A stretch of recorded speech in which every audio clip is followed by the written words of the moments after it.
It's a matter of record that some of the greatest help to world communism often has come from prominent and respectable leaders within the United States. Obviously, these men are not communists. As a matter of fact, most of them are extremely wealthy and are thought of as capitalists, who supposedly would have the most to lose under socialism and communism.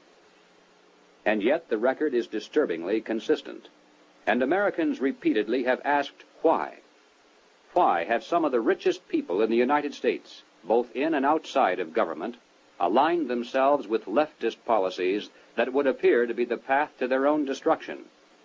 And if there is a conspiracy at work among these men, why hasn't someone on the inside exposed it? The answer is, someone has. Dr. Carroll Quigley is a professor of history at Georgetown University.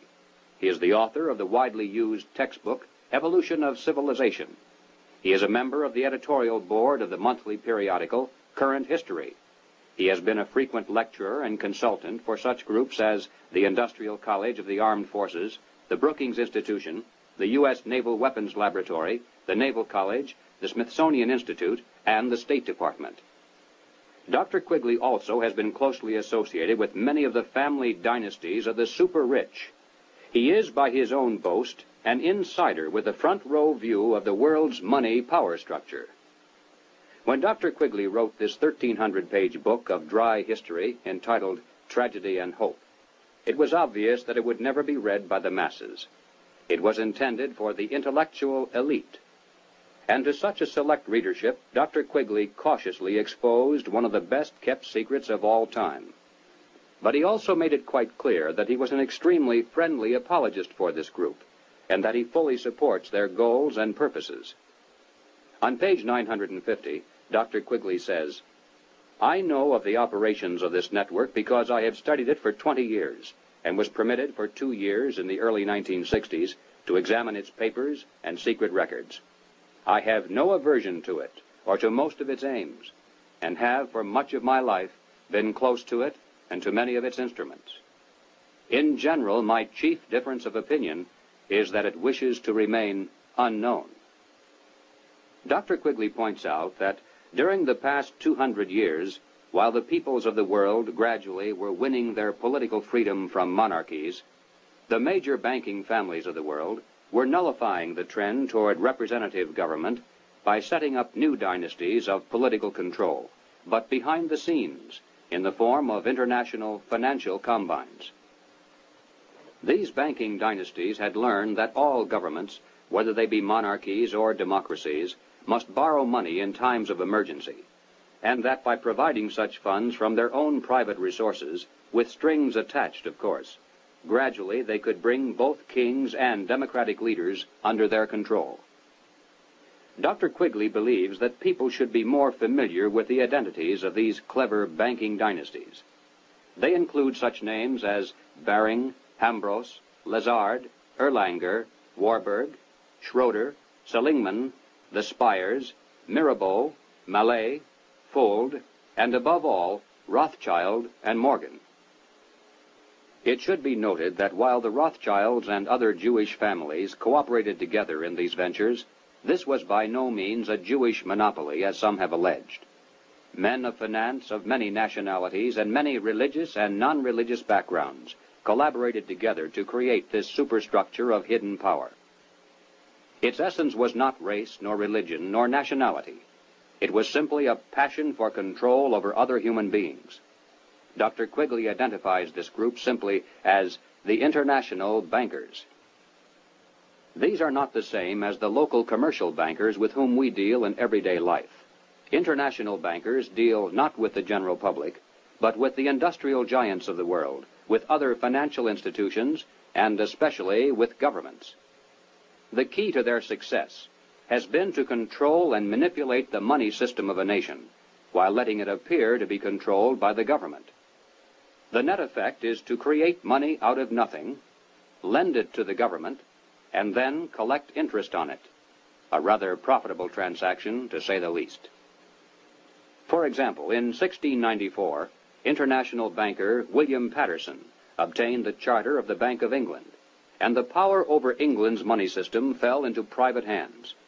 In a boastful mood, Patterson said, "The bank hath benefit of interest on all moneys which it creates out of nothing." 230 years later, Reginald Mackina, British Chancellor of the Exchequer, said, "The banks can and do create money, and they who control the credit of the nation direct the policy of governments and hold in the hollow of their hands the destiny of the people." Turning to the United States, Dr. Quigley tells us, "The structure of financial controls created by the tycoons of big banking and big business in the period 1880 to 1933 was of extraordinary complexity, one business fief being built on another, both being allied with semi-independent associates, the whole rearing upward into two pinnacles of economic and financial power. One, centered in New York, was headed by J.P. Morgan and Company, and the other, in Ohio, was headed by the Rockefeller family. When these two cooperated, as they generally did, they could influence the economic life of the country to a large degree, and could almost control its political life, at least on the federal level. In the United States, it was inevitable that the international banking interests would attempt to establish the same kind of private monopoly over the money system that they had achieved in England, France, Germany, Italy, and Switzerland. The same formula would be used: make it look like a government operation, but keep the control in private hands. John D. Rockefeller had purchased the Chase Bank, and his brother William bought the National City Bank of New York. The Rockefeller Chase Bank was later merged with the Warburg's Manhattan Bank to form the Chase Manhattan, one of the most powerful financial combines in the world today.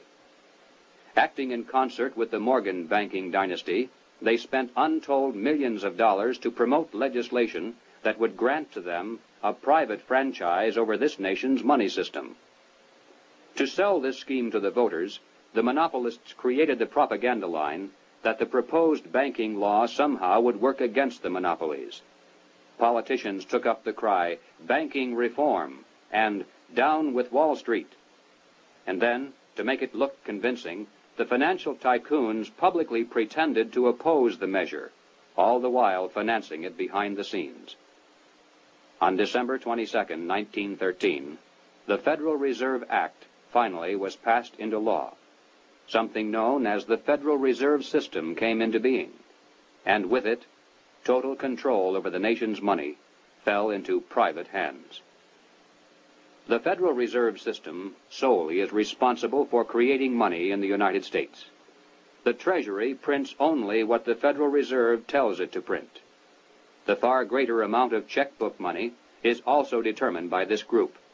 Yet it is not a government agency, and is entirely beyond the reach of the American voter.